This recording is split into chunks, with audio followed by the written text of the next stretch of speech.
Don't bother bringing dinner up. He can manage it himself for once." Vivian Hollister's voice carried through the upstairs corridor. It was the sharp, polished voice she used when she wanted to be overheard. The young housemaid froze halfway up the back stairs. The silver tray trembled in her hands. From the open doorway of the master suite, the words traveled into the room with surgical precision. Marcus Hollister sat propped against 3 pillows. A cloth napkin was tucked beneath his collar like a child waiting to be fed. He had heard her. She had meant for him to hear her. His right hand rested on the embroidered blanket. The tremor moved through his fingers in a slow, relentless rhythm. It had carried that rhythm for nearly 2 years now. Parkinson's, the specialists called it. The name had never quite captured what it actually did to a man. The disease had not destroyed him all at once. It had taken him gradually, week by week, in small humiliations. A pen that slipped from his grip, a teacup that refused to stay level, a spoon that arrived at his mouth empty more often than full. Tonight, the spoon lay on the side table beside an untouched bowl of vegetable soup. It had been sitting there for nearly an hour. Vivian appeared in the doorway. The warm amber light from the hallway framed her cream silk blouse and tailored navy trousers. Her platinum bob was pinned neatly behind one ear. In her left hand, she held a leather folio thick with medical reports. In her right, she carried a glass of red wine she had no intention of finishing in this room. "Vivian," Marcus said. His voice came out lower than he had meant it to. "Please, just sit with me for a few minutes." She did not move from the doorway. "I have sat with you, Marcus. I have sat through 3 consultations this month. I have sat through every dinner that ended on the carpet instead of in your stomach. I have sat through enough. It's one evening. It is every evening." He closed his eyes briefly. There had been a time when Vivian's voice was the first sound he wanted to hear in the morning. He could not pinpoint exactly when that had stopped being true. He only knew that somewhere between the 2nd neurologist and the 3rd missed anniversary, she had stopped speaking to him. She had started speaking around him. The way people speak around furniture they are preparing to replace. "I'm not asking for much," he said. She tilted her head. The lamplight caught the edge of her wineglass. "You're asking for everything, Marcus. You just don't see it that way. You're the one drowning. You don't notice what it costs the people standing on the shore." The cruelty was so casual it did not sound like cruelty at all. That was what hurt the most. Her unkindness had become indistinguishable from her composure. It arrived in the same measured tone she used to compliment the florist's arrangements. Marcus reached for the spoon. His fingers closed around it on the 2nd try. The tremor was bad tonight, worse than it had been all week. He lowered the spoon into the soup and lifted carefully. Lift. Hold. Bring it to the mouth. A child could do it. A healthy man would not even notice he was doing it. He made it halfway before the surge came. The spoon struck the rim of the bowl. Tomato broth splashed across the front of his pale blue pajama shirt. It splashed onto the leather folio Vivian had set on the corner of the bed. A bright orange streak spread across the topmost page. It blurred the latest specialist's notes into something that looked like a wound. For a moment, no one moved. "I didn't mean to," Marcus said. The apology came out automatically. It had come out every night for the past 6 months. He had begun apologizing for his own body the way other men apologized for arriving late to dinner. Vivian set down her wineglass on the dresser. She crossed the room in 3 sharp strides. She picked up the folio, shook the worst of the broth onto the blanket, and held the stained pages out toward him like an indictment. "Do you know what these say, Marcus?" He did not answer. "They say it is not getting better. They say it has never been getting better. Every report is the same report. Every specialist tells me the same thing in a slightly different voice. And meanwhile, I am supposed to keep arranging dinners around a man who can no longer feed himself." She threw the folio onto the foot of the bed. The papers fanned outward. They settled across his legs in a quiet, damp accusation. Marcus looked down at his own name printed at the top of one sheet. The letters were smeared now, beyond easy reading. For the first time in many months, he felt the precise weight of being seen as a problem, not a person, a problem. Out in the corridor, on the narrow bench reserved for staff children whose mothers had been called to clean late, a small girl in a mustard yellow sweater sat very still. Her sneakered feet no longer swung. She had heard every word. Her name was Imani Ross. She was 8 years old. She had come to the Hollister estate 3 afternoons a week for almost a year. Her mother Denise had been hired to supervise the upper floor cleaning. Most days, Imani sat in the small staff lounge near the kitchen. She read library books with covers softened from too many borrowings. She traced patterns into the steam on the back windows when the dishwashers ran. She had been told never to climb the back stairs. She had been told never to enter the family corridors. She had been told that the people upstairs lived a different life than the people downstairs. A good child kept to the side of the house where she had been placed. Tonight, she had drifted farther than usual. Denise had been called up to the linen room on the second floor. A late delivery had arrived. She had set Imani on the bench in the back hallway with a careful kiss to the top of her head. She had told her to stay put. For 20 minutes Imani had stayed. Then voices had begun moving above her, sharp ones, raised ones. Her 8-year-old body had done what 8-year-old bodies sometimes do without consulting their owners. She had stood, she had walked, she had climbed. Now she sat on the narrow bench in the upper service corridor. Her hands were folded in her lap. She was listening to a marriage end one slow sentence at a time. She did not understand all the words. Specialists, reports, folios. These were grown-up sounds, the kind adults used when they did not want children to follow them. But she understood the shape of what was happening. A man was sick. A woman was angry. A spoon had spilled. Somewhere in the bright cruelty of the woman's voice was a sound Imani recognized from her own life. It was the sound her aunt had used on her uncle the year before he moved out. The sound that meant a person had already left in their heart even if their feet were still in the room. Inside the bedroom, Vivian was finishing. "From now on," she said, clipping each word neatly in half, "if he insists on handling it himself, let him. I am done cleaning up after this." She turned without waiting for an answer. She walked to the doorway, then paused, then called sharply down the corridor. "Mrs. Albright, bring 2 of the girls. The tray needs to go." Mrs. Albright appeared within a minute. 2 younger maids stood behind her. All 3 of them had the downcast eyes of staff who had walked into too many of these scenes already. They did not look at Marcus directly. Staff in houses like this learned early that the kindest thing they could offer a humiliated man was the courtesy of not witnessing him too closely. "Yes, Mrs. Hollister," Mrs. Albright said. Vivian adjusted the cuff of her sleeve. She picked up her wineglass from the dresser. She walked out without looking back. The maids moved with quiet efficiency. The younger one lifted the tray.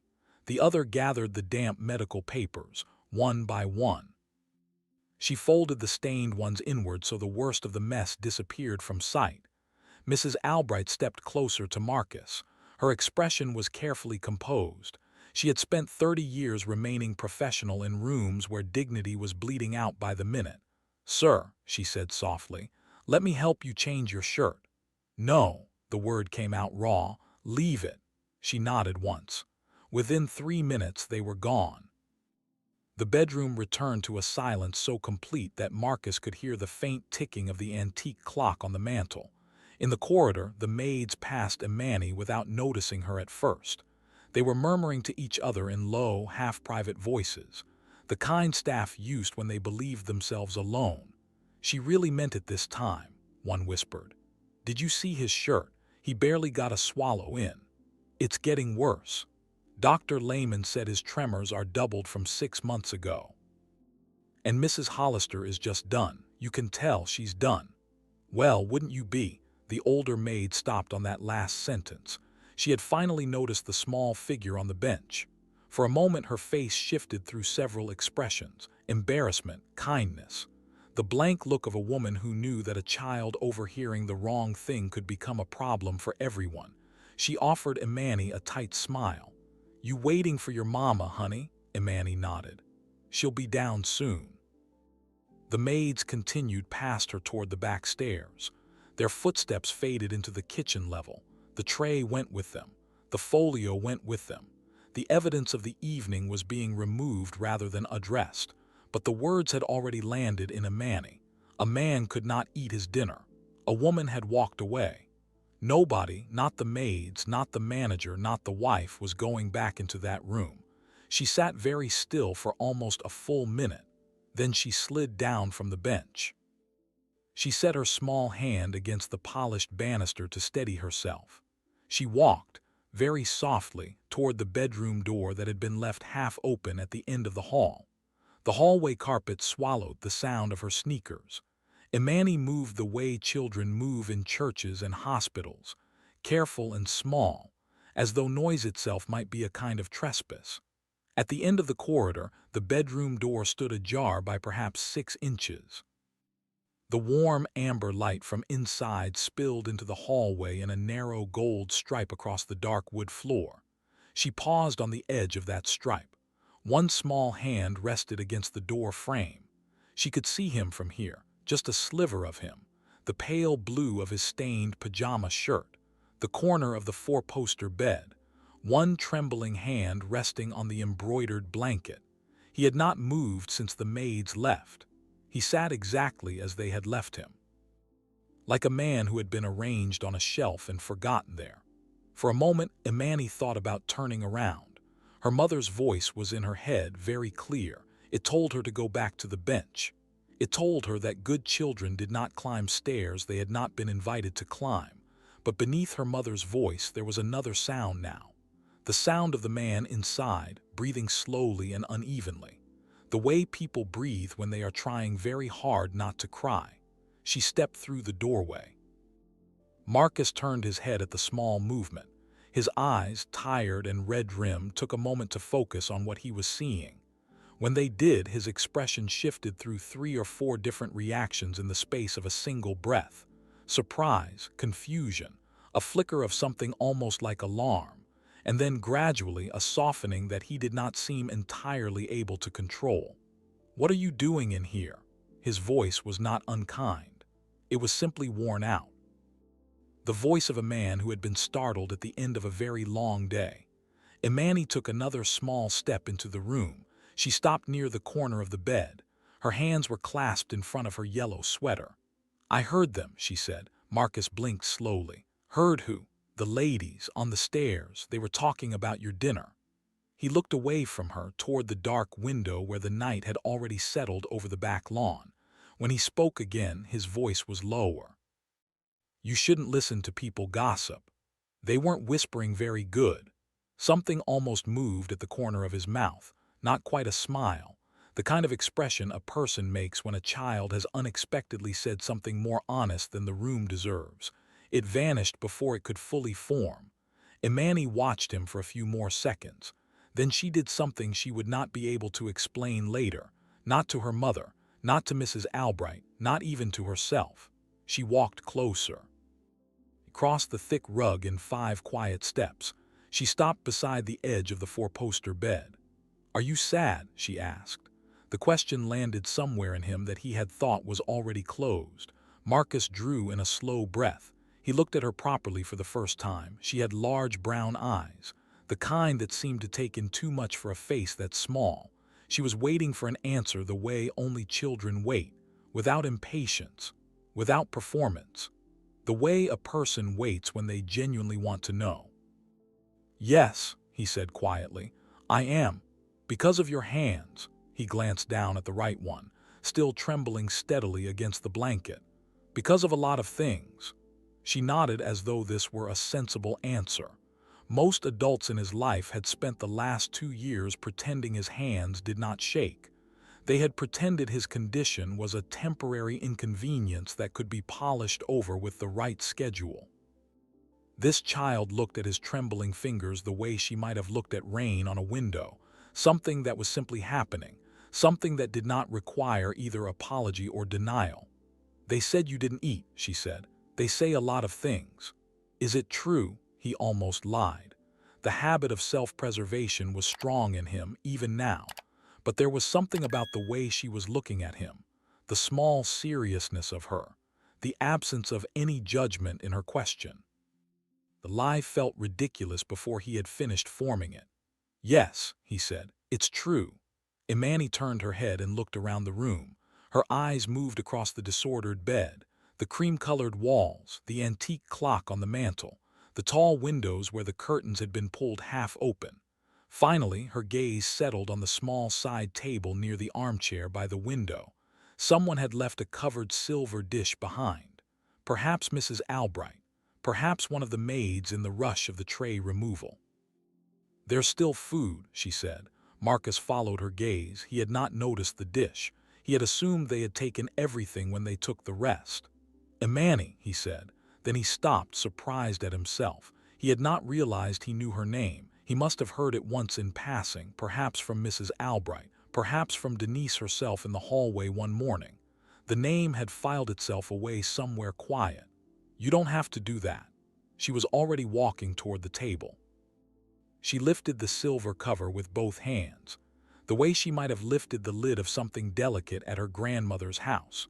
Underneath sat a small dish of apple compote, a few soft pieces of buttered toast cut into triangles, a folded linen napkin tucked beside the spoon as an afterthought. It was not a meal so much as the soft, forgotten remains of one. The kind of food kitchens prepared for invalids when no one was sure what else to send up. Imani picked up the dish carefully in both hands. She brought the napkin and the spoon along with it. She walked back across the rug to the side of the bed. "You don't have to," Marcus said again. The words came out weaker this time. His own body was already arguing against the protest. He had not eaten since the morning. His hands trembled from hunger as much as from anything else now. Imani considered the height of the bed for a moment. Then she climbed onto the small, upholstered bench beside it. Her shoulders came almost level with his. She set the dish carefully on the blanket near his knee. She unfolded the napkin across her lap with the seriousness of a child who had been taught to do things properly. She picked up the spoon. "It's just applesauce," she said. "Applesauce is easy." She scooped a small portion onto the spoon, no more than a single careful bite. She held it up toward him. For a moment, Marcus simply looked at it. He could feel the heat of embarrassment rising in his face. The old, familiar humiliation. He was a grown man. He had built 3 companies. He had testified before Senate committees. He had been on the cover of business magazines whose names this child would never have reason to recognize. And he was about to be fed applesauce by an 8-year-old who weighed less than the suit jackets he had once worn to negotiate billion-dollar mergers. But Imani was waiting. The spoon held steady in her small fingers, her face neither pitying nor uncomfortable. She was simply offering, and there was something in the offer that bypassed his pride entirely and went straight to a place inside him that had been hungry for far longer than his stomach had. He opened his mouth. The applesauce was cool. It was sweet. It was, in every measurable way, an absurdly small bite of food, but it was the first thing he had swallowed since lunch. It hit him with an ache he had not been prepared for. Imani waited for him to finish. Then she dipped the spoon again and offered another. He took it. She offered a third. He took that one too. Between bites, she watched his trembling hand with open concern, not disgust, not pity, the simple attention of a child trying to understand something new. When a small bit of applesauce slipped from the corner of his mouth on the 4th bite, she immediately reached for the napkin. She leaned in. She dabbed it away with the same gentle motion her own mother used on her at dinner time. "Sorry," Marcus muttered automatically. Imani shook her head. "You don't have to say sorry for that." He looked at her, startled. Adults had been saying sorry to him for months in the way that meant inconvenience. The staff said sorry for small mistakes. He himself had been saying sorry for needing too much, for being too difficult to watch, for existing in the room in the particular way illness had made him exist. Somewhere along the line, He had begun apologizing simply for being a person who was hard to witness.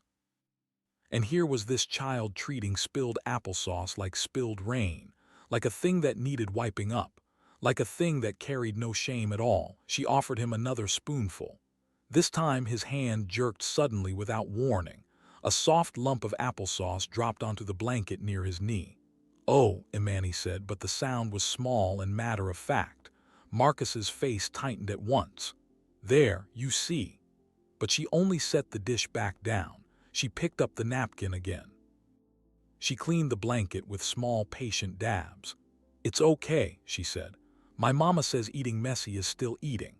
The sentence pulled something strange out of him, a half-breath, half-broken sound that startled them both. It took Marcus a full second to recognize it as a laugh. He had not laughed in his own room in so long that the sound felt foreign in his own chest. Imani brightened at once, the way children do when they have made a sad adult smile. "That sounds better than being sad," she said. He looked at her for a long moment. When he spoke, his voice was rougher than he had intended. "You really shouldn't be this kind to strangers, Imani." She tilted her head slightly. "Why? Because most strangers don't deserve it." She thought about that with the same serious expression she had used for everything else that evening. Then she shrugged one small shoulder beneath the yellow sweater. She dipped the spoon into the applesauce again. She lifted it toward him. "You're not a stranger," she said. "You're hungry." The simplicity of it nearly undid him. Marcus opened his mouth. He took the bite. For the first time in many months, he allowed himself to be fed by another human being without the heavy weight of shame following the food down. The room around them softened. The clock on the mantel kept its quiet rhythm. The tremor in his right hand continued, as it always would, but it no longer felt like the loudest thing in the room. Then, distant but unmistakable, the sound of high heels began moving down the upstairs corridor. Imani heard them before Marcus did. She turned slightly on the bench, the spoon still raised in her small hand. Her body went very still in the particular way children's bodies go still when they have realized too late that they have done something they should not have done. The footsteps grew louder. They paused once near the top of the staircase. Then they resumed with sharper purpose. The bedroom door swung wider without warning. Vivian Hollister stood on the threshold, one hand still on the brass knob. Her cream silk blouse caught the lamplight in soft folds. Her gaze took in the room in 3 quick movements. First Marcus, propped against the pillows with a faint orange smudge of applesauce at the corner of his mouth. Then the dish on the blanket, the napkin draped across a child's lap, the spoon raised mid-bite. Then Imani herself, perched on the upholstered bench like a small yellow bird that had flown through an open window by mistake. For one long second, no one in the room spoke. "What?" Vivian said at last, in the soft, careful voice she used when she was at her most dangerous. "Exactly as this." It was not a question. It was the opening sentence of an interrogation that did not yet know its full shape. Imani lowered the spoon slowly. Her face did not show fear, not yet, because she had not yet learned to recognize all the warning signs of adult cruelty when they arrived without raised voices. She simply turned on the bench to look at the woman in the doorway. She answered the way an 8-year-old answers when she believes she has done a simple, helpful thing. "He was hungry," she said. Vivian's eyes moved down to the child as though she were noticing only now that compassion could look this small. "And who told you that you were allowed in here?" Imani glanced once at Marcus, then back at Vivian. "Nobody." "No," Vivian said quietly. "I imagine not." Marcus felt the air in the room change. A few minutes earlier, he had been too worn down to resist kindness. He had eaten applesauce from the hands of a child whose presence was the single mercy of his evening. Now the shame returned with full force, sharp and immediate, but it was no longer only shame for himself. It was shame that this small girl who had walked toward him when everyone else had stepped away should now have to stand inside his wife's contempt. "She was helping me," he said. Vivian looked at him as though he had said something faintly absurd. "Helping you?" "Yes." Her laugh came thin and brittle, the same laugh he had heard her use at dinner parties on people she considered beneath her attention. "So this is where we are now, Marcus. A child from the cleaning staff is feeding you in our bedroom." Imani lowered the spoon further. She did not set it down. There was a small, stubborn dignity in her refusal to look away. The hurried sound of softer footsteps came from the corridor before Vivian could continue. A moment later, Denise Ross appeared in the doorway behind her, breathless. One hand pressed against her chest. Her eyes found Imani first, then the bed, then Vivian. The color drained from her face so quickly it looked almost painful. "Oh, Lord," Denise whispered. "Imani." Her daughter turned with no trace of guilt, only mild surprise. "Mama, he was hungry." Denise crossed the room so fast she nearly stumbled on the corner of the rug. "I told you to stay downstairs. I told you not to wander."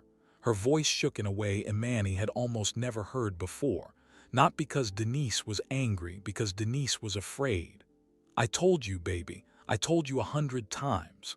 "I know, but they said it doesn't matter what they said."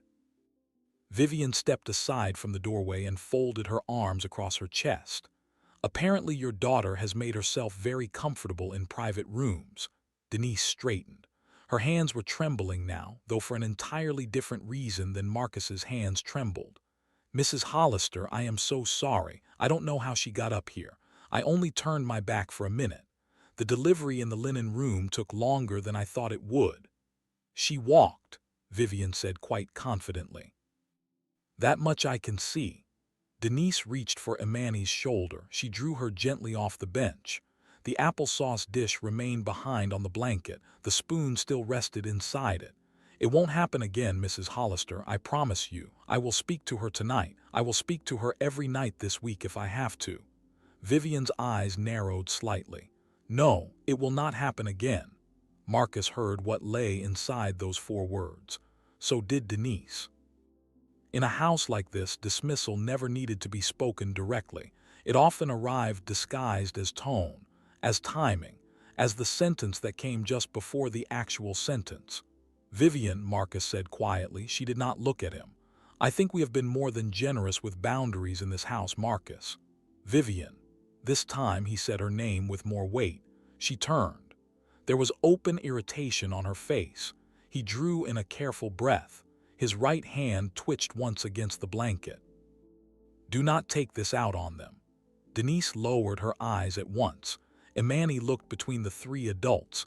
She was trying to understand why feeding someone applesauce could make the room feel this cold. Vivian stared at Marcus in disbelief. "You are defending this?" "Yes. She disobeyed every house rule we have. Her mother lost track of her. And I walk into our bedroom to find a staff member's child playing nursemaid to my husband as though this were a charity ward." "No," Marcus said. His voice was firmer now than it had been all evening. "You walked in and found the only person in this house tonight who made sure I didn't go to bed hungry." The sentence stopped the room. Denise looked up despite herself. Imani went very still. Vivian's expression did not soften. It sharpened instead, in the particular way it sharpened when she had been wounded somewhere her composure was not yet ready to acknowledge. "That," she said, "is not a child's responsibility." "It shouldn't have been," Marcus replied, "but it became one." For a brief moment, neither of them moved. Marcus could feel the old balance of their marriage shifting somewhere beneath the words. The long, slow arrangement they had perfected over the past 2 years was rearranging itself by inches. Denise cleared her throat softly. "Mr. Hollister, I truly am sorry. Imani didn't mean any harm." "I know she didn't." Vivian's head turned at once. "Take your daughter downstairs, please, right now." "Yes, ma'am."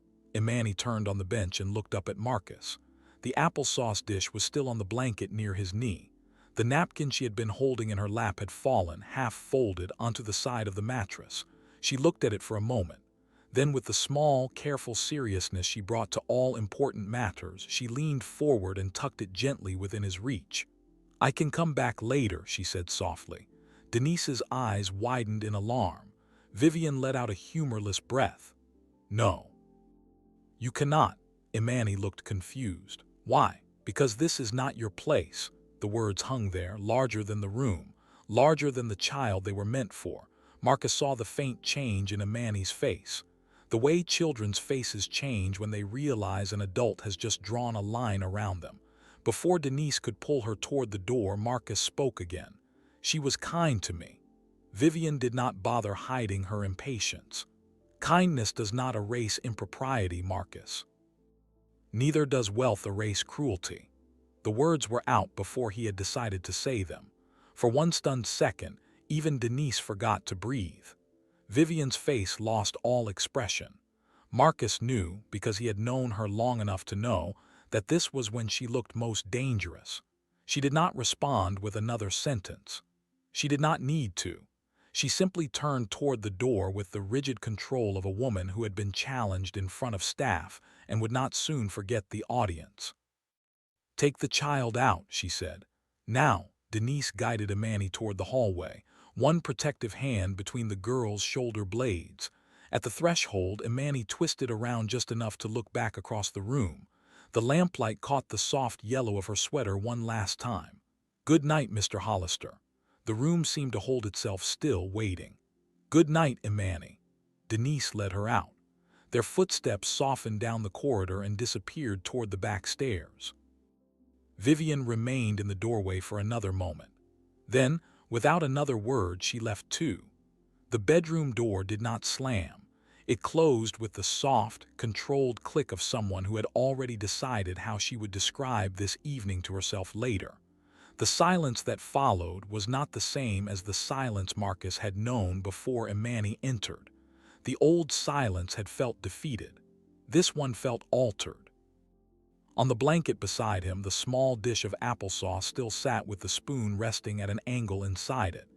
He looked at the last pale streaks clinging to the edges of the dish.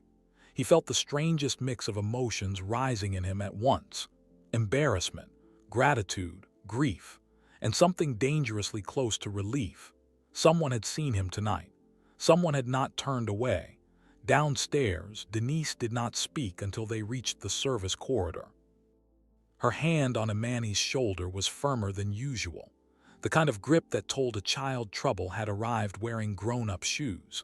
They reached the narrow bench where Imani had been told to wait in the first place. Denise knelt in front of her daughter and took both of the girl's small hands into her own. "What were you thinking, baby?" Imani looked at her mother's face and saw fear there before anger. That made the answer feel more important than usual. "He was hungry, Mama." Denise closed her eyes briefly as though the simplicity of it hurt. "I know what you thought. I know you meant to help, but you cannot just walk into people's private rooms in a house like this. Do you understand me? Not upstairs, not ever." "Why?" The question landed harder than it should have.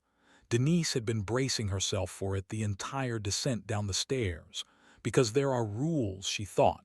"Because some people get forgiven for breaking them and some people get fired. Because kindness means one thing when it comes from a woman in pearls. It means something very different when it comes from a small black girl whose mother cleans up after dinner. But children deserve truths they could carry, not burdens too heavy for their age." "Because this is where I work," Denise said finally. "And work is how we pay the rent, and how we keep the lights on, and how we keep food in the apartment. If Mrs. Hollister thinks I can't follow the rules of her house, she can send me home and tell me not to come back." Imani's face changed at once. "Because of me?" "No, not because of you being bad, but still because of me." Denise touched her daughter's cheek. The hardest part of raising a careful child in a careless world was the moment they began to understand that goodness and safety were not always the same thing. "He said everybody leaves," Imani whispered. Denise went very still. She had not meant to ask any more questions. In truth, she had not wanted to know what had passed between her daughter and Marcus Hollister in that room. The less a woman in her position knew, the safer she usually was. But there had been something in Marcus's voice upstairs when he defended Imani, something stripped raw enough to cut through all the polish of the house. "He said that to you, baby," Imani nodded. "He said when people get sick long enough, everybody turns their back on them." Denise sat back on her heels and looked down the corridor toward the kitchen. A server passed through carrying folded napkins and did not so much as glance their way. In this house, private suffering traveled by rumor long before it ever arrived as compassion. She had seen enough over the past months to know that Marcus had not been exaggerating. The man had not become gentle under illness. Power did not evaporate that neatly. He could still be curt on the wrong day, still proud on the wrong morning, still impossible to please when his hands betrayed him in front of guests. But that was not the same as deserving abandonment. Too many people in large houses learn to confuse inconvenience with character. She rose to her feet and smoothed the front of her apron with both hands. Listen to me, Imani. You were trying to be good, I know that, but you have to stay close to me the rest of the night, right here on this bench, all right? Yes, Mama. Can I see him tomorrow? The answer came too fast. Sharpened by fear. No. Imani's mouth fell open. Denise softened immediately, but not enough to take it back. For now, no. We are going to keep our heads down and finish our work and go home, and we are going to thank the good Lord that we still have a job in the morning. Do you understand me? Imani leaned back against the wall behind the bench.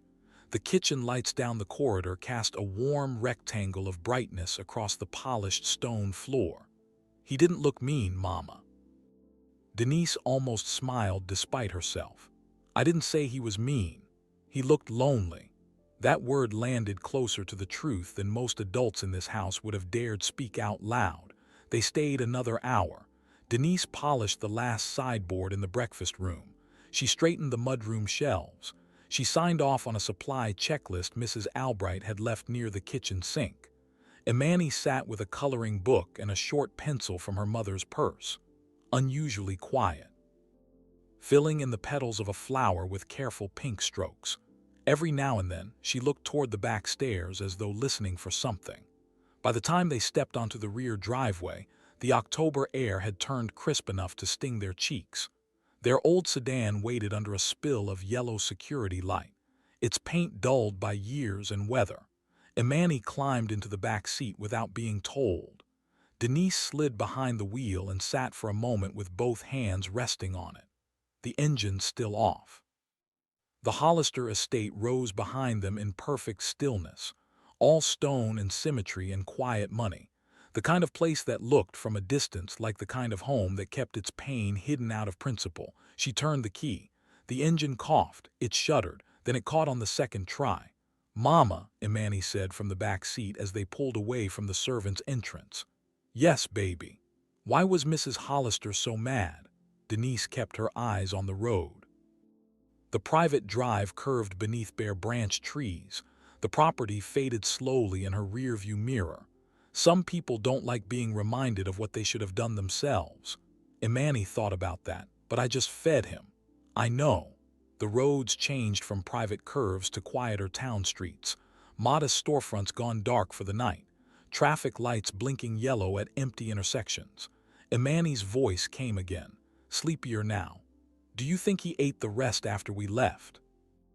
Denise tightened her hands on the wheel. She thought of Marcus's face when Imani had said good night, the way his voice had changed around the child's name. She thought of the small dish nearly empty on the blanket, of a man too young to sound that defeated, of the precise small tremor in his hand that had not stopped through the entire conversation. I hope so, she said. But even as she spoke, she knew hope was a thin thing in a house where dinner could be canceled with a sentence.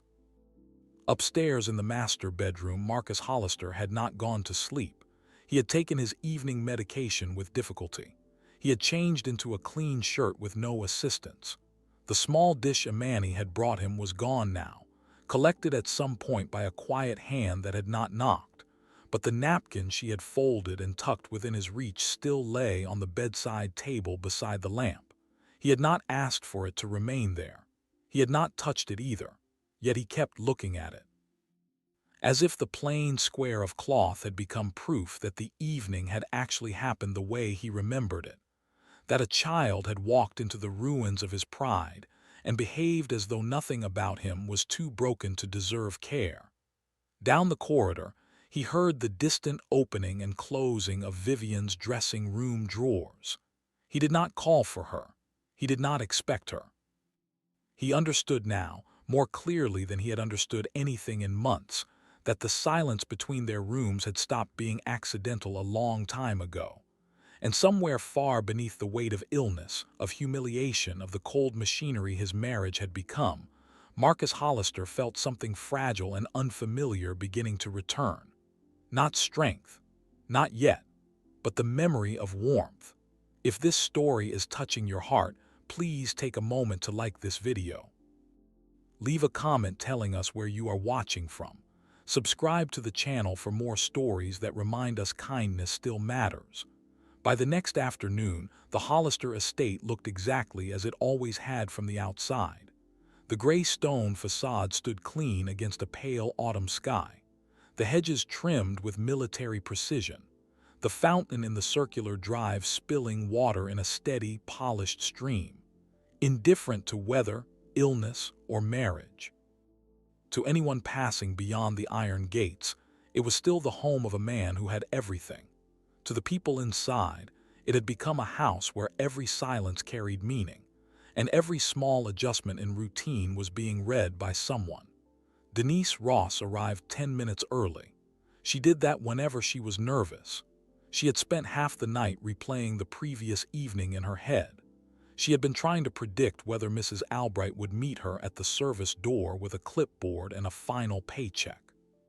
Instead, Mrs. Albright met her with a clipboard and a short professional nod.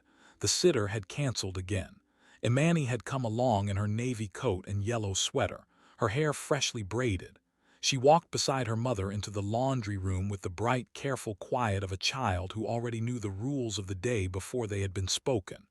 "You stay here," Denise told her, kneeling to unbutton the coat. "Unless I come for you, you hear me?" "Yes, Mama." "What if he doesn't eat breakfast either?" Denise paused with the coat halfway off her daughter's arms. "Imani, I'm just asking.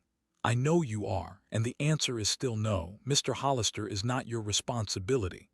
Imani lowered her head, but not out of obedience alone. It was worry. Denise could already tell the difference. Worry made the child quieter, deeper somehow, as if her small body were trying to carry more feeling than it had room for. Upstairs, Marcus Hollister was already awake. He had taken his medication earlier than usual. He had also, with great effort, gotten himself out of bed and into the armchair by the window. The morning light fell across his lap in a pale, even rectangle. He had not done that in nearly 3 weeks. The act of getting from the bed to the chair without help had cost him so much energy that he had needed to sit motionless for a full 10 minutes before he could trust his breath to behave again. But he had wanted, for reasons he could not yet name with precision, to be sitting upright when the day began. Vivian did not come to his room. That fact on any other morning would have struck him as ordinary. This morning, it struck him as confirmation. She had crossed her own threshold last night. She had walked into the room and found her husband being fed applesauce by a child whose mother she paid to clean the floors. She had treated the moment not as a private grief but as a public inconvenience. She had not come back afterward to apologize. She had not come back this morning to ask how he had slept. She had simply receded further into the part of the house that no longer contained him. Marcus understood, sitting in the armchair with the morning light moving slowly across his blanket, that recede was the wrong word. Vivian had not receded. Vivian had been gone for a long time. He had only just stopped pretending otherwise. He pressed his trembling hand flat against the armrest until the worst of the tremor steadied beneath the pressure of his own palm. Then he reached for the phone on the side table. "Harold," he said when the call connected, "I need to see you, today if possible." The voice on the other end of the line, low and careful and unsurprised, said only, "I can be there by 10. Use the side drive, come through the study door." Understood.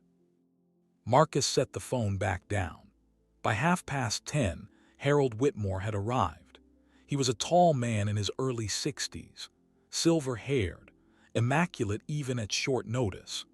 He carried a leather folio under one arm and the kind of quiet expression that had served him through nearly 12 years of representing Marcus Hollister's most consequential decisions.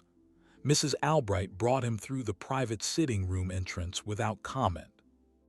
She closed the door behind him and disappeared back down the corridor with the discretion of a woman who had learned long ago not to ask why certain visits happened off the calendar.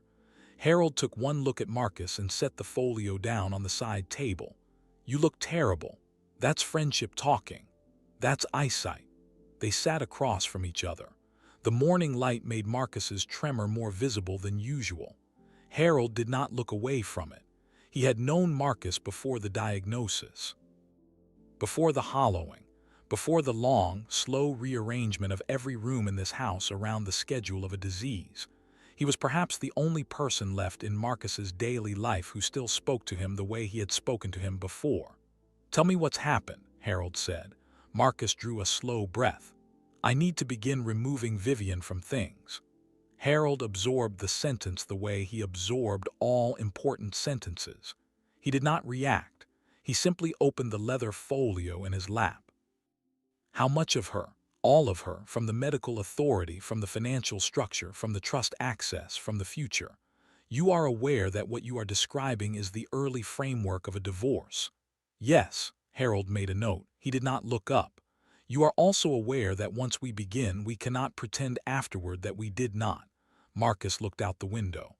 The bare branches of the back garden moved gently against the silver sky. "I am aware." Harold lifted his pen from the page. "Is there evidence, Marcus, or is there only the kind of certainty that men in your position sometimes reach when they have run out of patience?" Marcus turned his eyes back to him. "There is evidence, and I believe there will be more before the week is out." Harold studied him for a long moment. Then, with the small, precise nod of a man who had spent 40 years being told dangerous things in quiet rooms, he turned to a fresh page in the folio and began to write.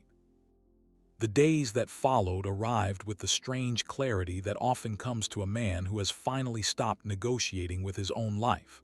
Marcus signed what he could sign when he could sign it. Harold's assistant came and went through the side entrance with a quiet efficiency that drew no attention from the rest of the house. By the third afternoon, the preliminary framework of the divorce had been drafted, the asset structures reviewed, the medical authority paperwork prepared. None of it was final. All of it was beginning. Vivian noticed nothing. That, too, was its own kind of evidence. She came and went from the house with her phone in her hand and her perfume warm at her wrists. Her schedule unusually full for a woman who had spent the past year claiming exhaustion. Twice in 3 days, the security log at the front gate registered a vehicle arriving at the back of the property mid-morning, when Vivian had told Mrs. Albright she would be in the city. Marcus did not need to see the man to know who was inside the car. The name had already arrived, courtesy of Harold, on a single typed page tucked into the leather folio. Daniel Reeves, real estate consultant. A man who had once stood beside Marcus at a hospital fundraiser and shaken his hand with the warm, easy smile of someone who had already begun calculating which parts of another man's life were available to inherit. On the 4th afternoon, Imani came back upstairs. She did not announce herself. She simply appeared in the doorway of the private sitting room, one hand wrapped around the frame, a folded piece of construction paper held carefully in the other. She had been told, every morning that week, to stay in the laundry room. She had stayed, mostly. But the laundry room had a small window that looked out onto the rear garden. From that window, she had been watching the lights in Marcus's upstairs corridor go on and off. She had finally decided, with the steady moral conviction of an 8-year-old, that her mother's rules had run out of reasons. Marcus looked up from the desk. He did not pretend not to be surprised. "How did you get up here?" "Walking." "Does your mother know where you are?" "No." He exhaled through his nose. It was not quite a laugh. "That is not reassuring, Imani." She came farther into the room and held out the folded paper. He took it with his steadier hand. When he unfolded it, he found a crayon drawing of his bedroom, the bed, The window, a small dish with a spoon beside it, a bright round sun smiling from the upper corner of the page. On the bed sat a stick figure with dark hair and one shaky hand. Beside the bed stood a smaller figure with braids and pink sneakers. "It's your room," Imani said, "but I made the morning nicer." His throat tightened in a way he had not expected. "I see that. You didn't have enough yellow in there." He set the drawing carefully on the desk, beside Harold's leather folio, beside the still folded napkin he had not yet been able to put away.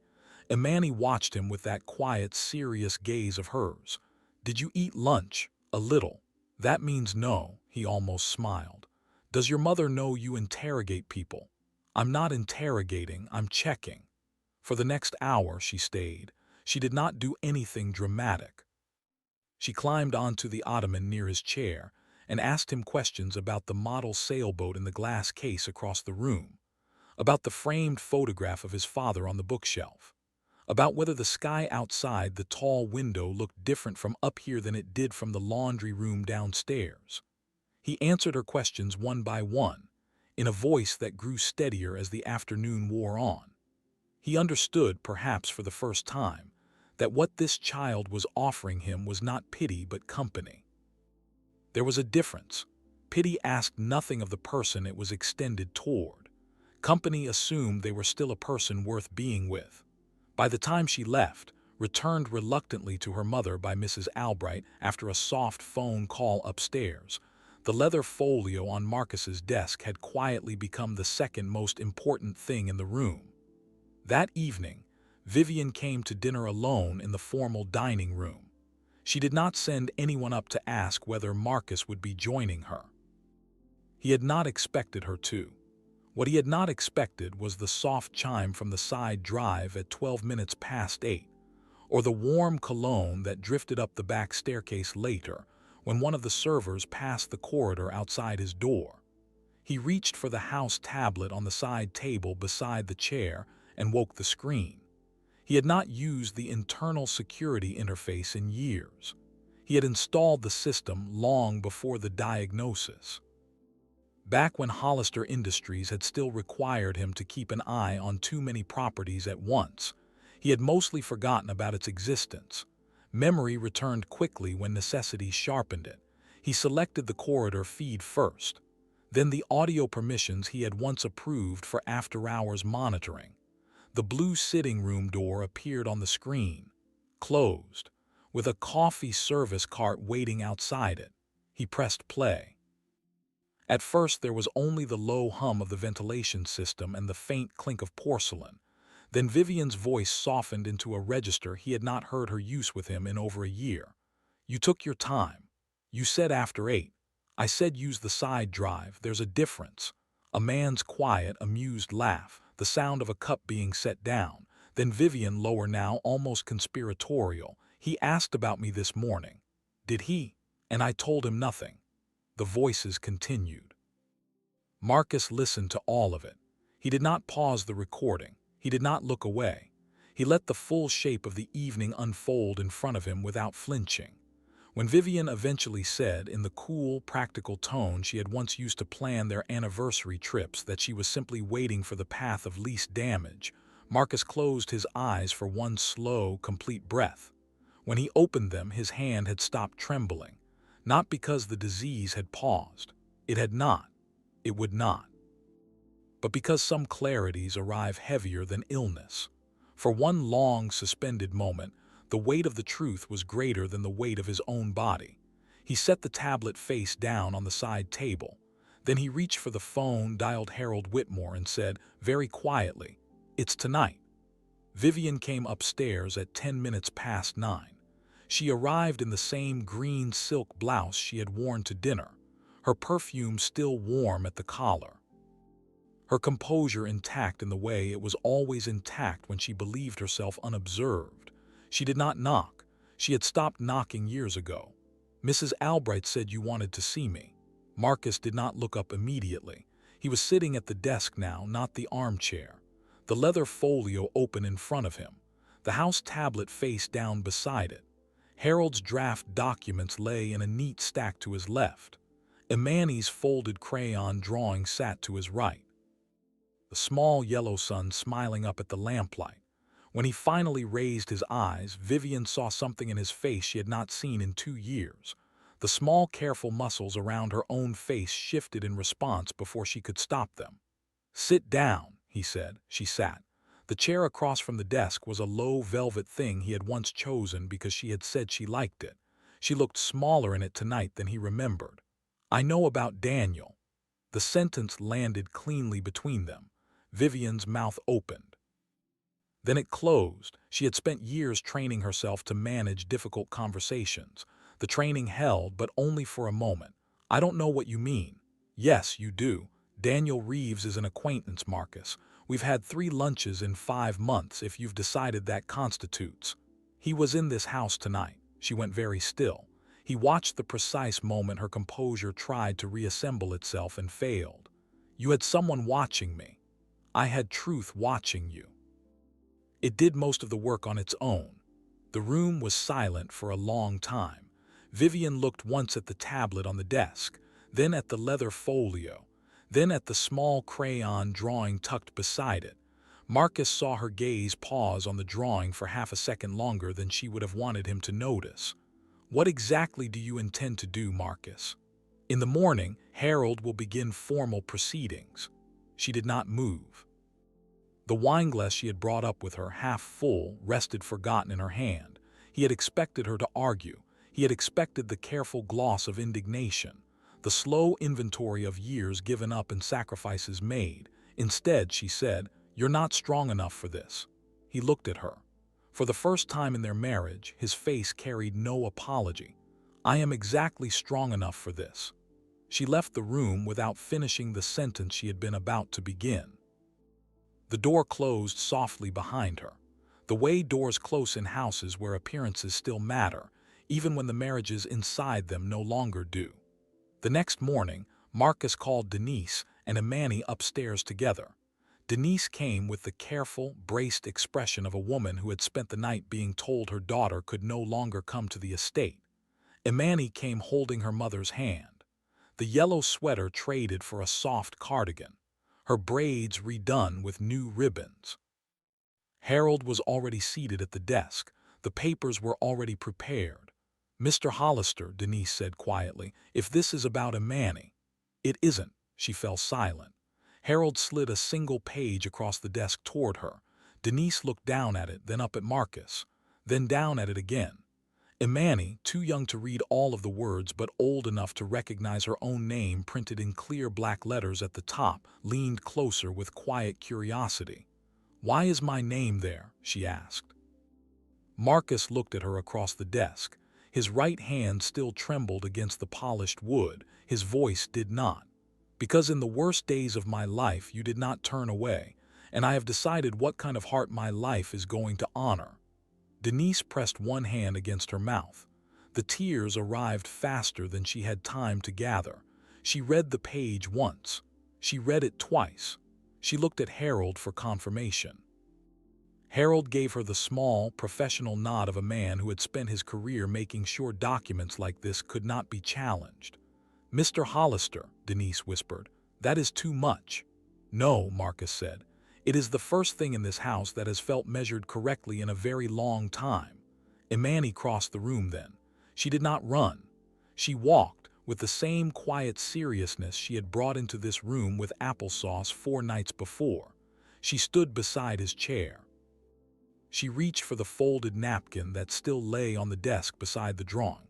She set it gently within his reach, the way she had set it within his reach on that first impossible evening. "I'm glad you're not alone today," she said. Marcus Hollister looked at the child, at her mother weeping quietly behind her, at the signed papers in Harold's hand, at the small crayon son smiling from the drawing on his desk. He understood that justice did not always arrive with spectacle. Sometimes it arrived through a lawyer's pen, a mother's raised child, and a little girl who had once seen a hungry man in a fine room and decided that was reason enough to walk toward him. The Hollister marriage ended in the months that followed, quietly, expensively, and without scandal, because Harold was thorough and Marcus was patient. Vivian moved out before Christmas. Daniel Reeves was never spoken of again in the house. By the time spring arrived, the upstairs corridors had a different quality of light. Denise Ross had been promoted, with a salary that no longer required two jobs. Imani had been enrolled in the kind of school that came with libraries longer than her hallway at home. She came to visit Marcus every Saturday afternoon. She read to him sometimes, when his hands were too tired to hold the book. She drew him new drawings. The crayon sun in the corner of the page grew steadier, and so did he, on his better days. The story of Marcus Hollister teaches us something the world is too quick to forget. That true character is revealed not in our comfort, but in our weakness. That wealth and status may attract people in the easy seasons of life, but only genuine kindness stays when dignity begins to fall apart. Betrayal often arrives quietly, dressed in the perfume of someone we trusted. Compassion, when it comes, often arrives in the smallest hands we did not expect to need. If this story touched you, take one moment before you go. Like this video so others can find it. Leave a comment telling us where you are watching from.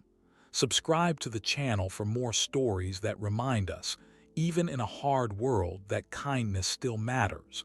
And remember this: the spoon you lift for someone today may be the smallest thing in their evening, and the largest thing in their entire life.